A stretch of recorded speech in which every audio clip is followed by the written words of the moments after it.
नमस्कार. मराठी कथा संमेलन या यूट्यूब चॅनलमध्ये आपलं स्वागत आहे. कर्मचारी पुस्तकातील कथा पंतवैद्य, लेखक वपू काळे. माझ्या समोरच्या बाकावर एक तुंदील तनू गृहस्थ बसला होता. चेहरा गोल गरगरीत, अंगावर एकूण सर्वत्र स्वस्थ पसरलेलं. त्यामुळे चेहऱ्यावर कोण्या एकेकाळचा रेखीवपणा गायब झालेला. डोक्यावर तुरळक केस, बुशशर्टचं वरून तिसरं बटन तुटलेलं, तिथं तो बुशशर्ट फाटलेला. अंगात बायांचा गंजी फ्रॉकची बाई शर्टच्या बाहेर आलेली. त्याची त्याला खंत नव्हती. त्याची बायको मात्र जातीच्या सुंदरात मोडणारी. तिची राहणी ठीकठाक होती. दोघांच्या मध्ये 2 मोठे मुलगे बसले होते आणि तिसरं कन्यारत्न पॅसेज जवळच स्वतंत्र जागेवर बसलं होतं. मुलीची हौस असावी आणि सरकारी नियमाचं उल्लंघन होण्याच्या आत ती पुरी झाली. मनात उगीच विचार आला की यात त्याच्यापेक्षा त्याच्या बायकोचीच कर्तबगारी जास्त असणार. डब्यात बसल्याबरोबर तिने मुलांना सूचना दिली, चांगले मोकळे बसा, मध्ये जागा सुटलेली दाखवू नका.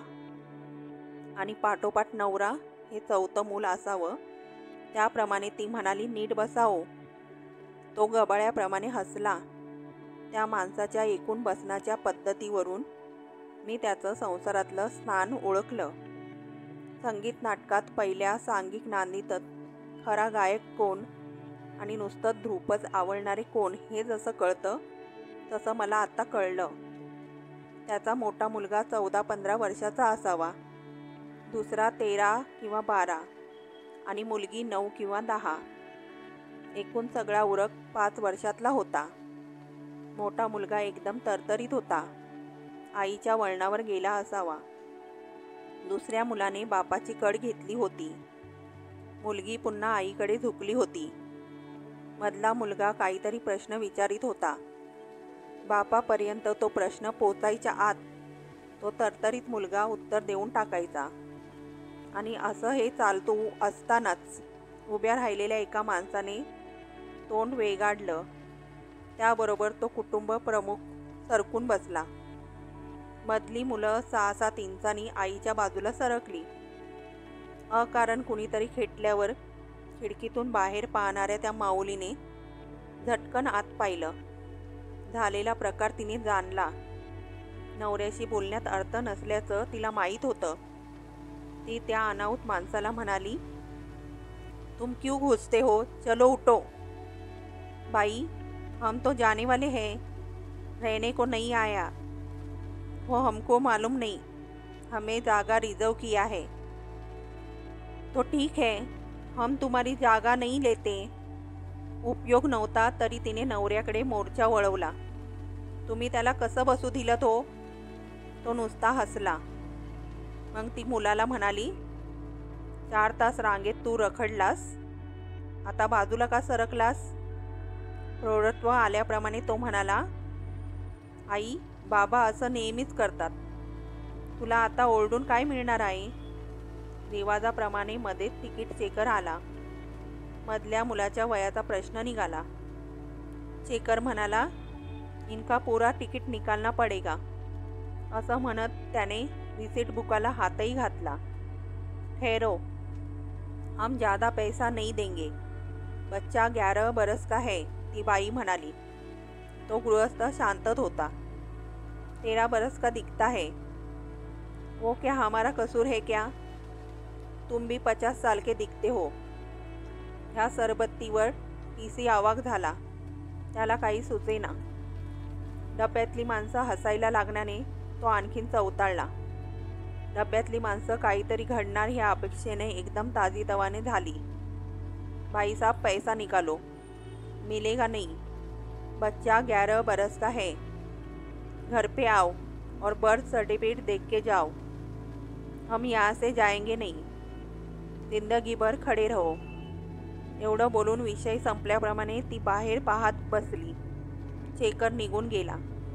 तिने नवऱ्याकडे पाहिलं आणि म्हटलं, एखादं वाक्य बोलला असता तर. तो मख्ख होता.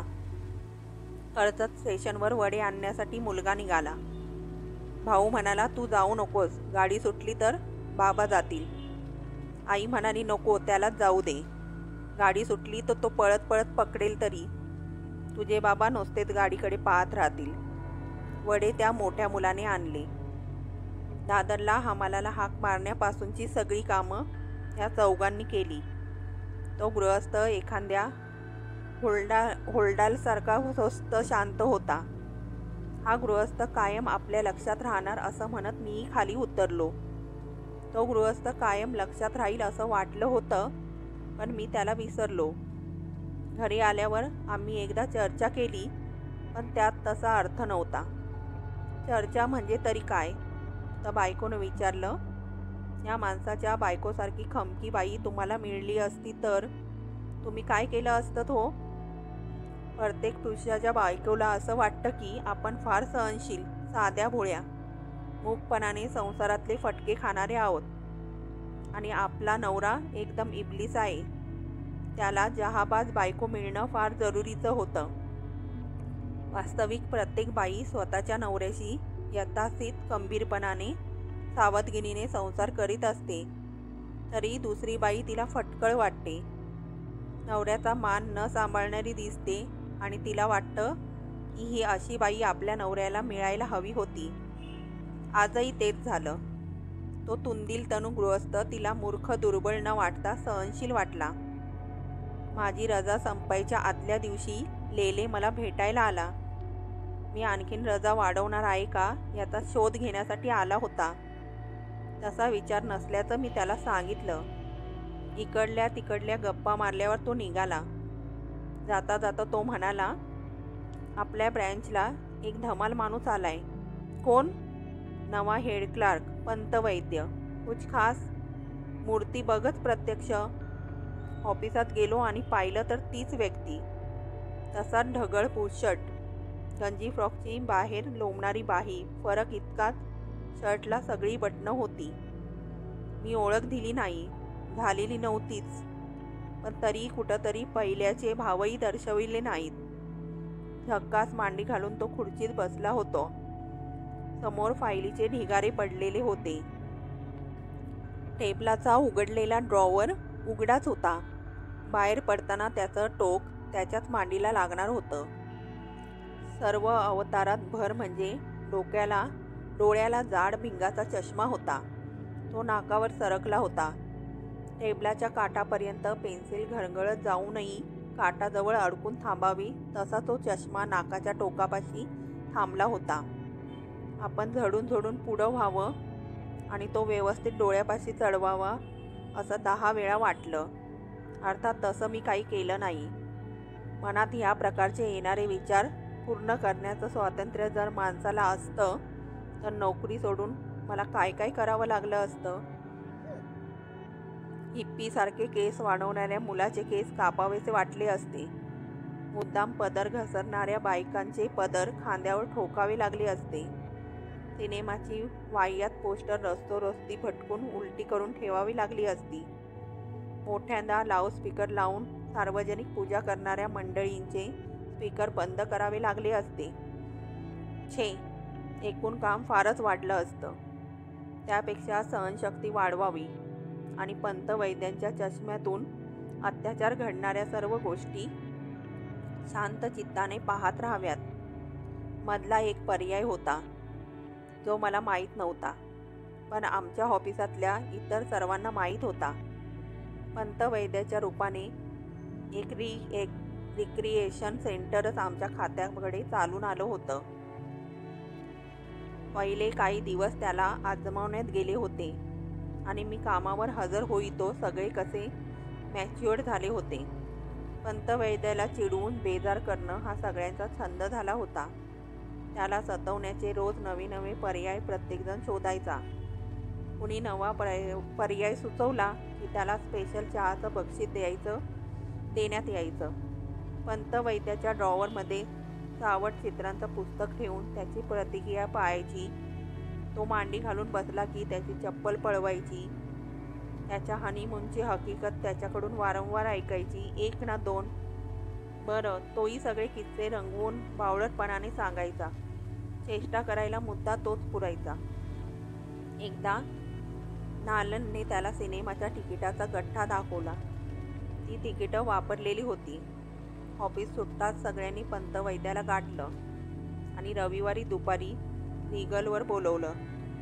रविवारची दुपारची झोप मोडून ते मुद्दाम पंतवैद्यांना थिएटरवर जायला लावणार होते आणि त्यांच्यापैकी मात्र कुणीच तेव्हा जाणार नव्हतं. पंतवैद्य त्याप्रमाणे जातात की नाही हे पाहण्याची कामगिरी पिऊनवर सोपवण्यात आली होती. सोमवारी पिऊनने पंतवैद्य किती वाजता आले, वाट पाहत कुठे उभे राहिले, त्यांचा चेहरा कसा उतरला होता याचं सरभरीत वर्णन सगळ्यांना ऐकवलं. प्रत्येकाने मग निरनिराळी कारणं सांगून आपण का येऊ शकलो नाही हे सांगितलं. त्यानंतर काही दिवसांनी ऑफिसने ट्रीप काढायची ठरवलं. पंतवैद्याशिवाय ट्रीपला मजा येणारच नव्हती. त्यांना कसा कसा मोरू बनवायचा याच्या योजनाही तयार झाल्या. मला मग राहवलं नाही. पंतवैद्यांनी ट्रीपला येऊ नये अशी मी सरळ सरळ त्यांना हिंट दिली, पण त्या बावळटाला ती हिंट समजलीच नाही. तो ट्रीपला आला आणि सगळ्यांची करमणूक झाली. पंतवैद्य थकला नाही. मी कंटाळलो. पंतवैद्यावर जाम चिडलो आणि शेवटी मला त्याची फार कीव आली. एका शनिवारी मी त्याला थांबून घेतलं. काय पंत, कसं काय चाललंय? मजा आहे एकदम.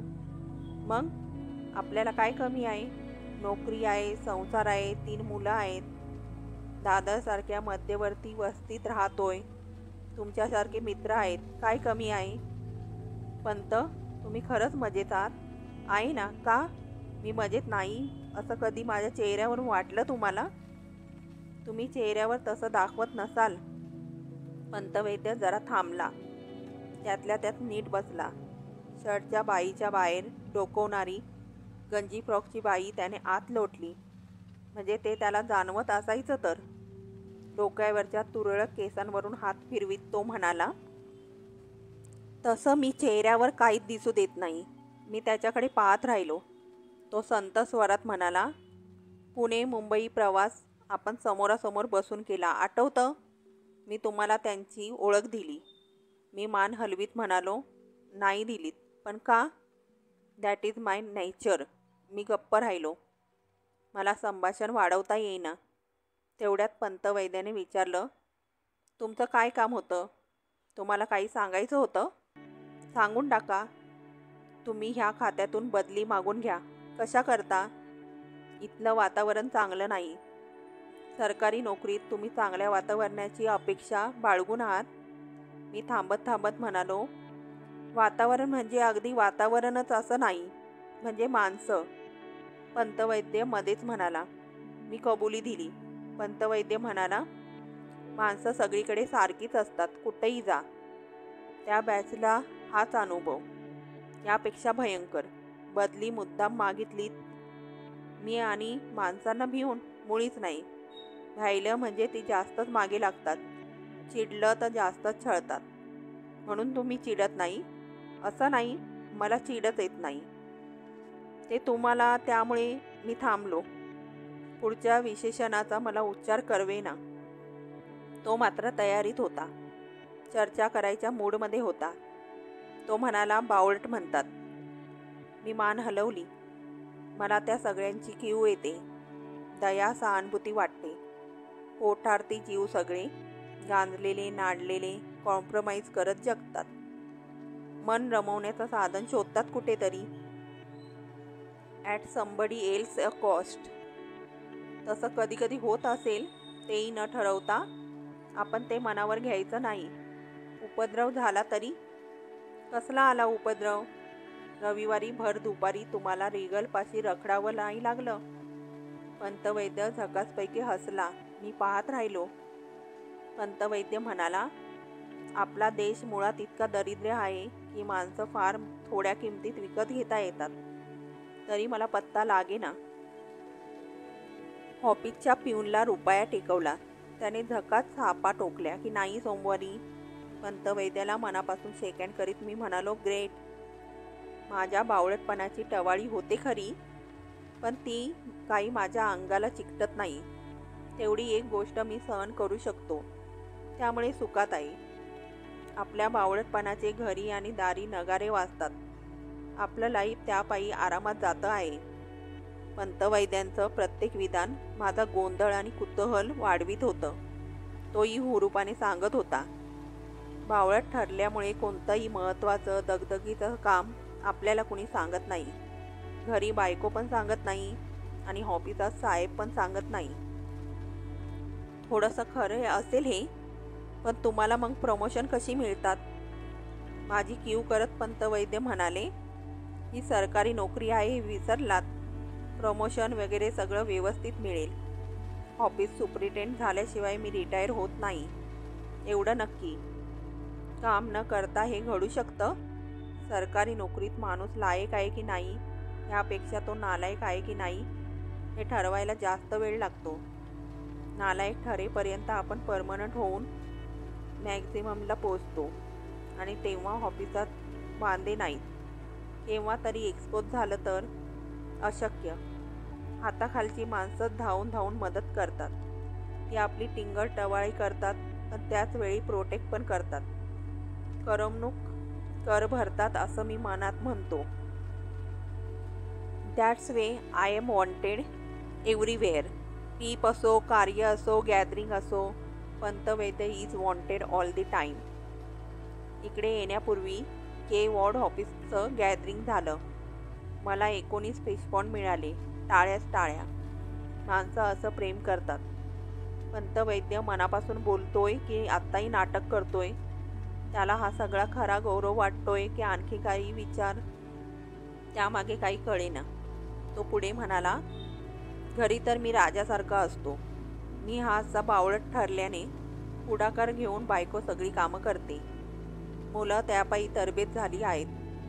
बायको तर मला तिचं 3रं 4थं मूल समजून सांभाळते. आणखीन काय हवं? कधी रागवत नाही. रागवते हो, ती माणूसच आहे. पण मला एक सांगा, हुशार, स्मार्ट, कर्तबगार नवऱ्याच्या बायका नाही चिडत, उलट जास्त चिडतात. का? नवरा जास्त हुशार असला की तिच्या अपेक्षा वाढतात. अपेक्षा वाढल्या की संघर्ष वाढला. हुशार नवऱ्याला स्वतःची मतं असतात. ती बायकोला कधीच आवडत नाहीत. संसारात नवऱ्याने स्वतःचं मत सोडून बाकी सगळं बायकांना द्यावं, ही त्यांची अपेक्षा असते. मला आता गंमत वाटत होती. काही काही पटतही होतं. पण त्याला बोलायला लावायचं म्हणजे विरोध करायला हवा. मी म्हणालो, पंत पटत नाही. हुशारी ती हुशारी, त्याचा रुबाब काही वेगळाच. ते बरोबर आहे हो, पण मैत्री आणि संसार त्याला अपवाद आहे. 2 विधानानं मग एकत्र पटत नाही. ते का? स्वतःपेक्षा जरा कमी असलेल्या माणसाची दुसरा मैत्री करतो. पैशाने, बुद्धीने, प्रत्येक बाबतीत. दुसरा कुठे कमी आहे हे हेरल्यावरच त्या प्रांतापुरती मैत्री होते. तसंच संसारात आपण नवऱ्यापेक्षा वरचढ असावं हे प्रत्येक स्त्रीला वाटतं. मी म्हणतो, ठीक आहे, आपल्याला संघर्ष आवडत नाही. आयुष्य स्मूथ हवं. त्यासाठी हा बावळटपणाचा मुखवटा फार सोयीचा आहे. माणसं धावून धावून मदत करतात, पण मी हॅप्पी आहे. आणीबाणीच्या वेळी माझ्यासारख्या बावळटाला कुणी डिस्टर्ब करीत नाही. मी मात्र माझ्या आणीबाणीत कुणाकडे धाव घेऊ शकतो. आणखीन काय हवं? मी त्या अफाट माणसाकडे पाहत होतो. अजून त्याचा थांग लागत नव्हता. ह्या माणसाला कोणत्याही काळजा नसतील, दुःख नसेल. कसला विचार करताय? तुमचा एवढा शर्ट मागवावा म्हणतोय. थांबा थांबा, घाई करू नका. मला काळजी नाही असं नाही. तसा मी फार मोठा मानसिक ताण सहन करतो. अगदी 24 तास, म्हणजे झोपेतसुद्धा. काय सांगता काय? खरं तेच सांगतोय. तुम्हाला कसलं टेन्शन आलंय? चुकून इंटेलिजंट ठरेन ह्याचं. इंटेलिजंट माणसं आपण चुकून एखादा क्षणी बावळट ठरणार नाही ना ह्याबद्दल जागरूक असतात. मला आपण हुशार ठरू नये ह्यासाठी सावधगिरी बाळगावी लागते. राजकारणावर अचूक मत देता येत नाही. एखाद्या जिनियस जोक समजला नाही असं दाखवावं लागतं. शॉपिंगला गेलो तर मुद्दाम वेगळा चॉईस निवडावा लागतो. ह्या असल्या गोष्टींचा फार ताण पडतो. तुम्ही तो कसा सहन करता? गुरुच्या आशीर्वादाच्या जोरावर. कोण आहे गुरु सांगाल? एक बाई आहे. बाई? गांधारी. सांगता काय? येस, खरं तेच सांगतोय. महाभारतातील सर्वश्रेष्ठ व्यक्ती. अर्जुन, भीष्म, कृष्ण, कर्ण ह्यापेक्षा मोठी. मी समजून उमजून विचारलं, ते कसं? महाभारतातल्या प्रत्येक व्यक्तीला त्याच्याजवळ जे होतं ते दाखवायला वाव मिळाला. विद्वंता, शौर्य, शक्ती सगळं उधळून टाकू शकाल जो तो. कुणाची कुचंबना झाली नाही. गांधारी सर्वात श्रेष्ठ. आपण होऊन अंधत्व पत्करणारी. तिने हे दिव्य कसं केलं माहीत आहे? नाही. डोळ्यावरची पट्टी सोडताच सगळं विश्व आपलंच आहे हे तिने ओळखल्यामुळे तो क्षण आपला म्हणून तेव्हा उगू शकतो.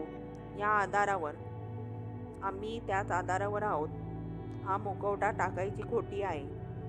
मी हसलो अगदी मनापासून. पंतवैद्य आणखीन खुलला आणि म्हणाला, अध्यात्म ह्यापेक्षा वेगळं नाही. अहंकार सोडला की देव भेटतो म्हणे. आमच्यावरही जनता जनार्दन प्रसन्न आहे, कारण आम्ही हुशारी सोडली आहे. पंतवैद्याने टाळीसाठी हात पुढे केला.